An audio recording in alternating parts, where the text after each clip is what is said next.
दुनिया चांद पर जाकर वापस आ गई और अब हम तैयारी कर रहे हैं मंगल ग्रह जाने की। लेकिन आज भी ये डिबेट होता ही रहता है कि नीट एग्ज़ाम क्वालिफाई करके डॉक्टर बनना चाहिए या बायोटेक सेक्टर में जाना चाहिए।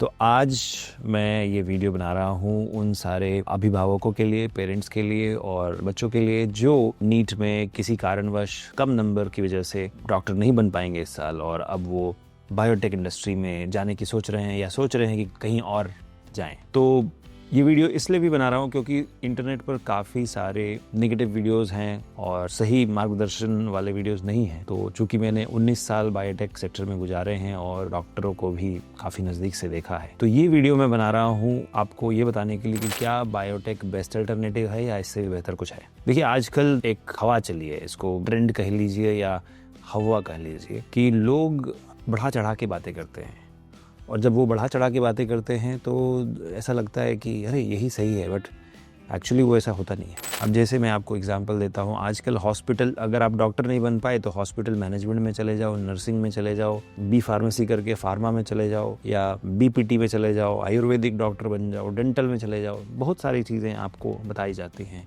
ये बहुत अच्छा है, इसका बहुत बड़ा स्कोप है। लेकिन सच्चाई ये है कि 3 चीज़ें, बायोटेक या किसी भी सेक्टर में जाना चाहते हो, 3 चीज़ें आपको याद रखनी है और सबसे इम्पॉर्टेंट उसमें होता है वर्क लाइफ बैलेंस। देखिए, पैसा कोई भी कमा सकता है, लेकिन पैसे कमाने की स्ट्रेस में अगर आपका शरीर ही गल जाए तो मुझे नहीं लगता है कि वो सही तरीका है। तो पहला है वर्क लाइफ बैलेंस। पैसा तो कमाना है लेकिन शरीर को भी ध्यान में रखना है, इतना भी स्ट्रेस ना हो जाए कि इंसान बीमार पड़ जाए। दूसरा होता है, हाँ ऑफ कोर्स पैसा भी कमाना है, इतने पैसे कमाने हैं ताकि आगे एक फ्यूचर की महंगाई को फेस कर सकें और एक जनरेशनल वेल्थ बना सकें, मतलब कि एक संपत्ति भी बना सकें और आगे भी बढ़ सकें और अपनी लाइफ को एंजॉय भी कर सकें। ये तीसरा पॉइंट है कि ये सिर्फ काम ही नहीं कर रहे हैं, वो लाइफ को एंजॉय भी कर रहे हैं। तो अगर इन तीनों चीज़ों को मैं ध्यान में रखते हुए इवैल्यूएट करता हूँ तो डॉक्टरी में कुछ चीज़ें मिसिंग हैं। हालांकि मैं ये वीडियो इसलिए नहीं बना रहा हूँ क्योंकि मैं ये कहना चाहता हूँ कि डॉक्टरी मत करो। अगर आपकी डॉक्टरी में MBBS में एडमिशन हो रही है, अच्छी बात है, कॉन्ग्रेचुलेशन, बहुत ही अच्छा जॉब है। लेकिन ऐसा नहीं कि आप उसमें बहुत पैसे कमाओगे, लेकिन हाँ इतने पैसे ज़रूर कमाओगे और इतनी इज्जत और रुतबा ज़रूर होगा कि आप काफ़ी अच्छा करोगे फ्यूचर में। लेकिन उसके अलावा जो बेस्ट ऑप्शन है, अब उसमें अगर नर्सिंग में जा रहे हो तो नर्सिंग में काफ़ी रगड़ना पड़ता है, काफ़ी मेहनत करनी पड़ती है। एक डॉक्टर जितनी ही मेहनत करनी पड़ती है लेकिन पैसा उतना नहीं होता है जितना मिलना चाहिए। हाँ, कुछ अगर आप हेड नर्स बन जाते हो तो वो बड़ी अलग चीज़ होती है। अब आते हैं फार्मेसी की बात करते हैं। फार्मेसी जब आप करते हो तो आप एक जगह स्टिक हो जाते हो कि फार्मास्यूटिकल कंपनी में ही जा सकते हो, लेकिन जब आप बायोटेक करते हो तो आप बहुत सारे क्षेत्रों में जा सकते हो। इनफैक्ट फार्मेसी में भी जा सकते हो, ऐसा नहीं कि नहीं जा सकते हो, लेकिन हाँ फार्मेसी ज़्यादा केमिस्ट्री के साइड में होता है।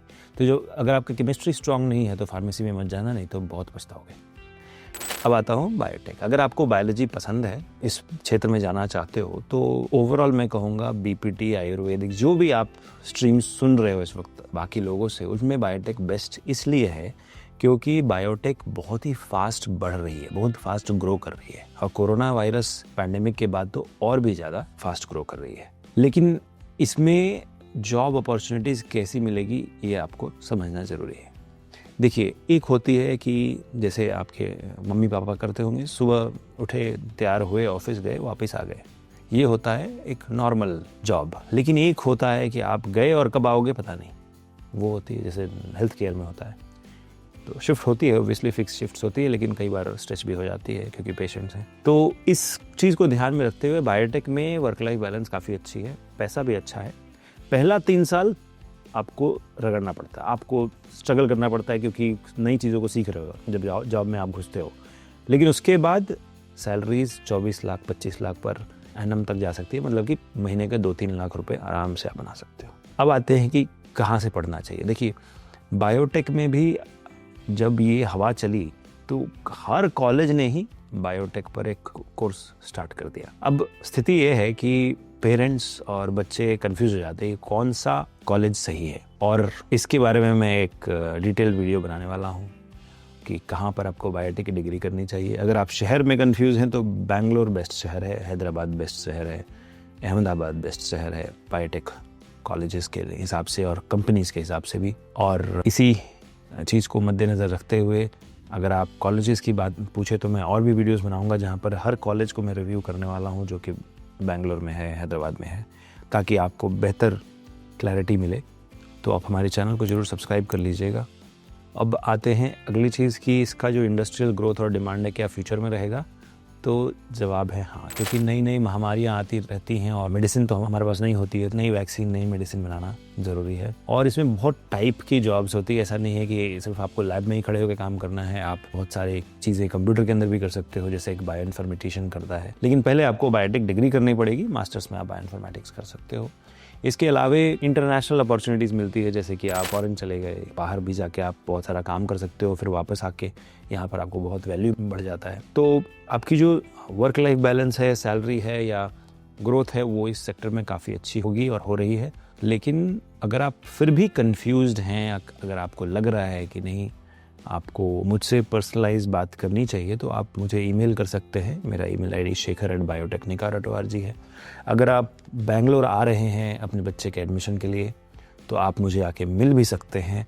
आप गूगल कर लीजिएगा बायोटेक्निका बेंगलोर और आपको एड्रेस मिल जाएगी। अगर नहीं तो आप हमारी वेबसाइट से ले सकते हैं। आप ज़रूर आइए और मुझसे मिलिए अगर आपको और भी ज़्यादा क्लैरिटी चाहिए। और मैं इस चीज़ को क्लियर कर देना चाहता हूँ कि कई बार मैं वीडियोस पे बहुत सारी चीज़ें नहीं बोल सकता हूँ, क्योंकि पब्लिकली बोलना किसी कॉलेज के बारे में अच्छा और ख़राब शायद नहीं सही होगा। लेकिन अगर आप मेरे पास आते हो और किसी कॉलेज के बारे में पूछते हो, अगर उसके बारे में मैंने कुछ ख़राब सुना है, अच्छा सुना है, क्योंकि मैं वहाँ जो बच्चे पढ़ रहे हैं उनसे भी फीडबैक लेता हूँ।